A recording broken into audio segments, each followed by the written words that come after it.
Hi friends, இன்னைக்கு நம்ம பார்க்க போற மூலிகை திருநீற்று பச்சிலை. திருநீற்று பச்சிலை எப்படி இருக்குன்னு பார்க்கலாமா? திருநீற்று பச்சிலை செடி இதுதான். இதெல்லாம் பூ பூத்து அப்புறமா இதுதான் திருநீற்று பச்சிலை செடி. இந்த திருநீற்று பச்சிலை செடியில இந்த பூ பூத்து அப்புறமா இந்த மாதிரி காஞ்சிட்டு அப்புறமா இதை எடுத்துட்டு க்ளீன் பண்ணி பார்த்தா இதுக்குள்ள ஒரு சீடு கிடைக்கும். அந்த சீடோட பேர் சப்ஜா சீடு. இதை எடுத்து நான் உங்களுக்கு சீடை எடுத்து காமிக்கிறேன். இங்க பாருங்க, சின்ன சின்னதா பிளாக் கலர்ல சீடு இருக்குல்ல, இதான் சப்ஜா சீடு.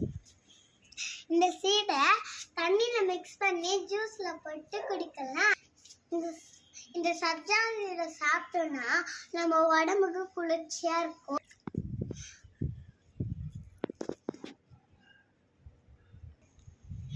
இதுல சீடு அதிகம், இதுல ஃபைபர் அதிகம் இருக்கு. வெயிட் லாஸ் பண்றவங்க, வெயிட் குறைக்கணும்னா இந்த சாப்பிடுங்க, அப்போ வெயிட் குறையும்.